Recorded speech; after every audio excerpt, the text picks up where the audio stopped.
Bem-vindos a mais uma análise. Hoje a gente vai mergulhar de cabeça no universo da cibersegurança para acompanhar a jornada de um analista. Vamos ver como um único dado, um número solto, se transforma numa decisão crítica que pode proteger uma rede inteira. E tudo, absolutamente tudo, começa com uma pista assim. Um sinal digital perdido num oceano de informações. Um endereço de IP. Sozinho ele não parece dizer muita coisa, né? Mas é aqui que a nossa investigação começa. E é aqui que está o grande desafio do analista, sabe? Como é que se pega esse número, que parece totalmente aleatório, e se transforma ele numa história? Como é que se tira algo útil, uma inteligência de verdade, a partir de um dado tão bruto? Ok, vamos começar a decifrar essa pista. Para entender o que esse IP significa, a gente precisa primeiro falar de um conceito que é a base de tudo em segurança, o tal do indicador de comprometimento. Pensa no IOC, o indicador de comprometimento, como se fosse a impressão digital que o invasor deixa para trás na cena do crime. É evidência. E o nosso endereço de IP? Bom, ele é um dos tipos mais comuns de IOC que o analista encontra todos os dias. Sozinho, o IP é só um número, certo? Mas agora a gente vai abrir o kit de ferramentas do analista e ver como eles dão vida a esse número. O nome desse processo é enriquecimento e ele é fundamental. É no enriquecimento que a mágica acontece. É o processo de adicionar camadas e mais camadas de contexto.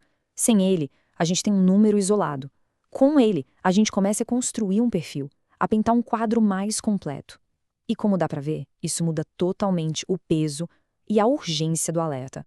E cada uma dessas informações é uma peça vital do quebra-cabeça. A localização, por exemplo, pode apontar para uma região de alto risco. O ASN nos diz quem é o dono daquele bloco de IPs. É um provedor de nuvem gigante ou um provedor de internet residencial.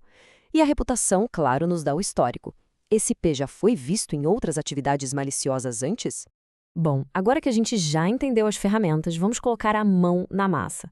Vamos simular uma investigação real e ver como um analista trabalha na prática. Nossa investigação vai seguir 3 passos bem lógicos. Primeiro, classificar a origem. Essa ameaça é de fora ou de dentro da casa.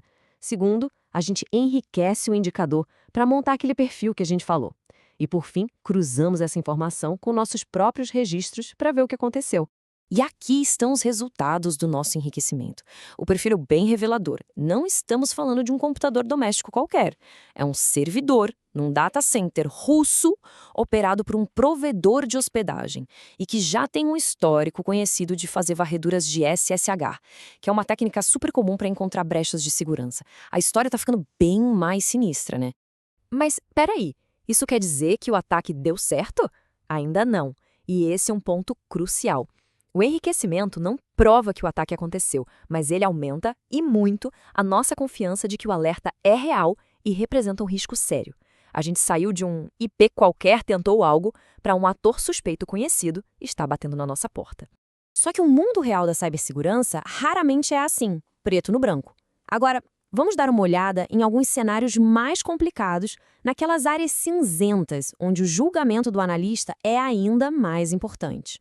No nosso primeiro exercício, o perfil do IP parece tranquilo, um provedor de internet comum aqui do Brasil, mas o comportamento é estranho. 15 tentativas de login que deram errado. E aí? Será que é só alguém que esqueceu a senha várias vezes? Ou pode ser um computador doméstico que foi infectado e virou parte de uma rede zumbi? O contexto aqui não dá uma resposta fácil, ele levanta mais perguntas. Esse cenário aqui nos ensina uma lição importantíssima. Nem sempre o volume é o que mais importa. Um sistema automatizado poderia facilmente olhar para apenas uma tentativa e pensar, isso é risco baixo. Mas um analista experiente, depois de enriquecer o dado, reconhece na hora que esse IP pertence a um provedor de nuvem que é figurinha carimbada em atividades maliciosas. Nesse contexto, até mesmo o único oi de uma fonte tão ruim já é um baita sinal de alerta. E, por último, a persistência.